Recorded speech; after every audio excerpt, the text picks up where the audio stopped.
Sākusies sieviešu virslīga, pirmajā līgā piedalīsies 8 komandas, Izsjomina kļūst par līderi savā komandā, IFF paziņo 2015. gada pasaules čempionāta rīkotāju valsti.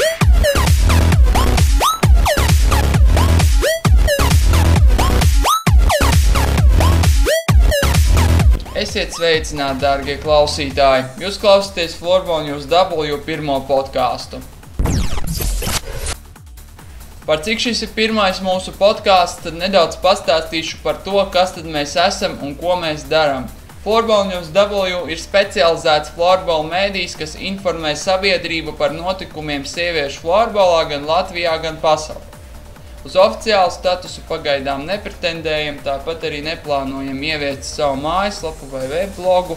Mēs darbosimies sociālo tīklu vidē, YouTube, Twitter jūsu rīcībā, meklējiet Floorball News W, varat arī rakstīt mūsu e-pasta adresi ar maziem burtiem floorballnewsw@inbox.lv. Uzskatām, ka šāds mēdījis floorball sabiedrībai ir nepieciešams, jo, kā zināms, ar sieviešu floorballu šobrīd Latvijā ir tā kā ir.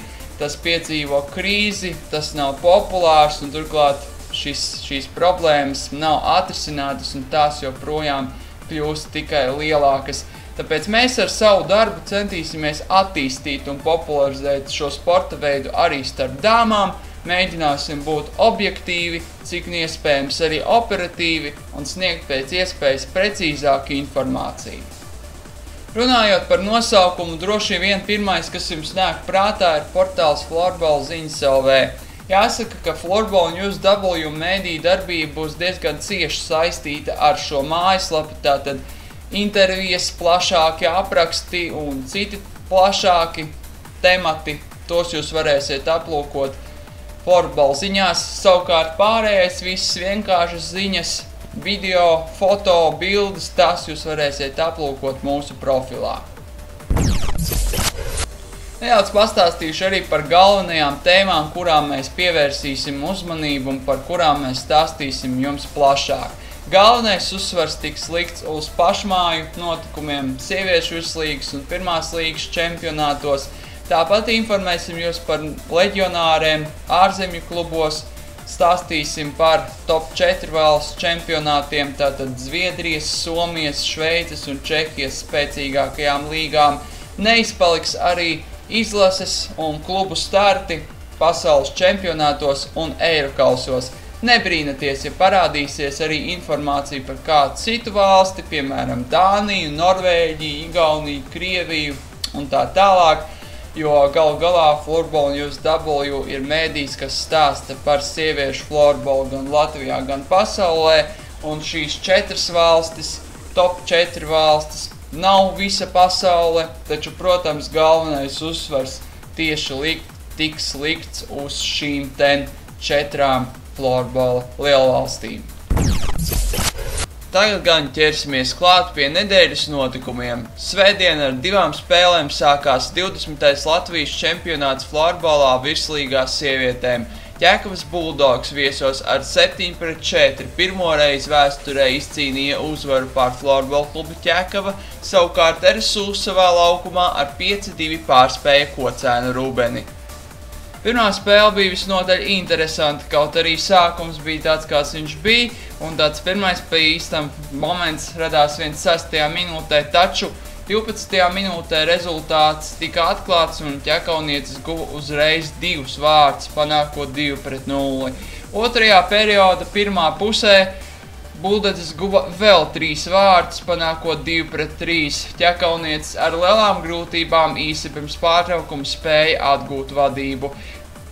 Trešais periods iesākās ar intensīvu Ķekavas komandas ofensīvu, taču vārtus gūt viņām tā arī neizdevās, un Ķekavas Bulldogs par to sodīja savas pretinieces, gūstot 4 bezatbildes vārtus un izraujot uzvaru ar 7-4. Rezultatīvākā savas komandas rindās, uzvarētāja rindās bija Līga Vansāne, kura izcēlās ar hat-triku. Pēc spēles viņas māsa Aija Vansāne sacīja, ka bija ļoti priecīga par uzvaru, un arī vārdsardze Sintija Bāne esot bijusi ļoti labā formā. Tad, kad viņa guva 5. vārtus, izvirzot vadībā savu komandu, bija skaidrs, ka uzvara bija kabatā. Arī otrā spēle bija visnotaļ interesanta, un kā nu ne, jo tajā sacentās abas iepriekšējās sezonas finālistes RSU un Rubene. Neskatoties uz to, ka Kocēnu komandu starpsezonu posmā atstāja vairākas pamatsastāva spēlētājas, Rubenietis spēja izrādīt visnotaļ cienīgu pretestību. Rezultātu gan atklāja mājnieces, un līdzīgi kā pirmajā spēlē, arī šeit rezultāts uzreiz kļuva 2-0, taču pēc īsa brīža Edīte Bankova 1 vārtus atguva. Rezultāts nemainījās ļoti ilgi līdz pat otrās trešdaļas beigām, kad Līga Andersona no aizvārtas pārspēja Ilgu Jēkabsonu, panākot 3-1. Mača pēdējās 20 minūtes arī aizritēja ar RSU komandas pārsvaru, 2 vārtus guva laukuma saimnieces. Savukārt, trešdaļas otrajā pusē ar galvu nospēlēja Līga Gerklava, par ko viņa tika sodīta ar 2 minūtēm, un vairākumu realizēja Edīte Bankova, samazinot rezultātu starpību. Pamatlaika izskaņā lieliski iespēja atgūt 4 vārtu pārsvaru savai komandai bija Aijai Zelmenei, tomēr bumbiņa atcitās pret vārtu pārlikni. Lai nu kā, bet uzvara ir uzvara, un RSU ir ierakstījusi 3 punktus savā tabulā. Gunita Kārkliņa pēc spēles arī bija priecīga par uzvaru. Viņa gan atzina, ka esot bijis ļoti grūti koncentrēties šai spēlē, jo priekšā, kā zināms, ir čempionu kauss un jau komanda jau domās atrodas Zviedrijā. Taujāta vai pretinieces nepārsteidza ar savu sniegumu. Gunita Kārkliņa sacīja, ka Rubene nepārsteidza. Rubene vienmēr esot bijis sīvs pretinieks, neatkarīgi no sava sastāva. Un viņa arī atzīmē to, ka komanda šoreiz nespēlēja tik ļoti agresīvi, nepresingoja pa visu laukumu. Komanda vairāk centās trenēt tieši šo zonas aizsardzību, kā rezultātā kocēnietēm bija vairāk iespējas izvērsties un radīt momentus. Runājot par čempionu kausu, ņemot vērā to, ka RSU nav izvirzījusi oficiāli savu mērķi šajā turnīrā, nolēmām Gunitai lūgt skaidri atbildēt, kāds tad ir komandas mērķis čempionu vienību kausā, un viņa sacīja, ka mērķis esot iekļūšana pusfinālā. Arī mēs turēsim īkšķus un ceram, ka RSU komandai izdosies iekļūt pusfinālā, un ne tikai iekļūt pusfinālā, bet iekļūt arī finālā un izcīnīt čempionu kausu. To arī novēlam. Piebildīšu, ka abu spēļu video apskatus jūs varat aplūkot mūsu YouTube kanālā Floorball News W sadaļā video klipi. Sestdien kļuva zināms, ka sieviešu pirmajā līgā piedalīsies 8 komandas. To sarunā ar Floorball News W apstiprināja Latvijas Floorball Savienības prezidents Juls Petersons.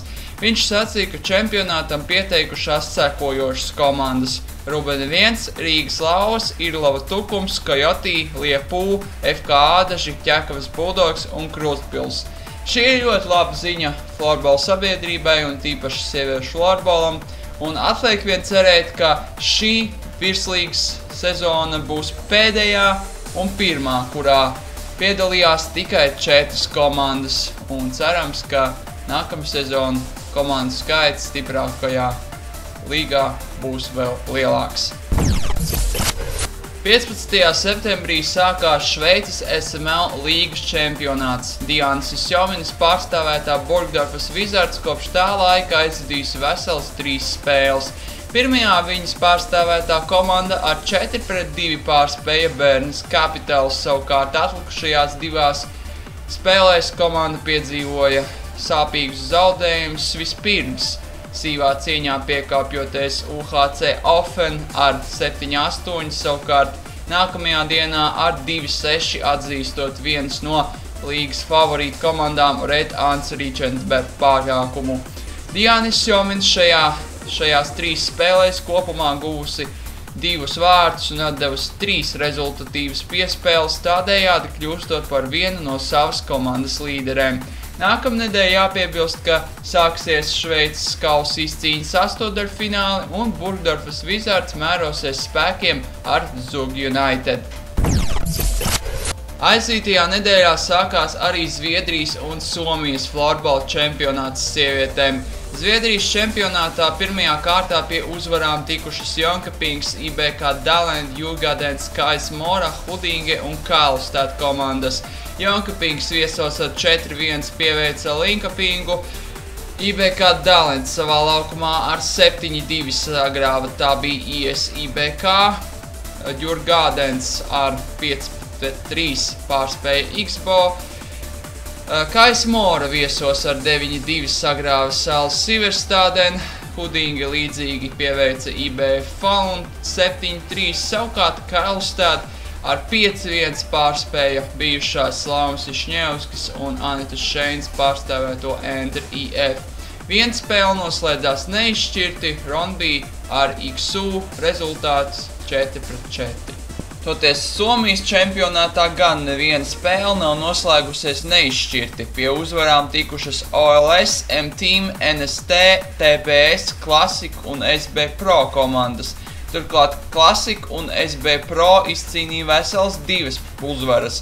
Pirmā minētā komanda ar 5-4 pārspēja NST un ar 9-3 sagrāva QV, savukārt FSB Pro ar 14-1 sagrāva SPV un sīvā cīņā uzvarēja arī Tīkerit komandu 4-3. Nedēļas nogalē Starptautiskā florbola federācija paziņoja 10. pasaules čempionāta rīkotāju valsti, un par tādu kļūsi Somija, kuras pilsēta Tampere 2015. gadā pie sevis uzņems 16 valstu izlases un augstas florbola personas. Plānots, ka pasaules čempionāts norisināsies no 5. līdz 12. decembrim. Tas arī šai nedēļai viss. Nobeigumā vēl par to, kas paredzēts šajā nedēļā. Turpināsies sieviešu virslīgas čempionāts. Diānis Jomina turpinās cīnīties Šveices SML līgā un kausa izcīņā abos turnīros tiekoties ar Zug United. Savukārt šo piekdienu pirmo spēli Zviedrijas 2. divīzijā aizvedīs Zane Klabere un viņas krāpststādens IBK Oskarsšām, pie sevis uzņemot Borgholms komandu. Paldies, ka klausījāties, visu labu un lai jums veicas!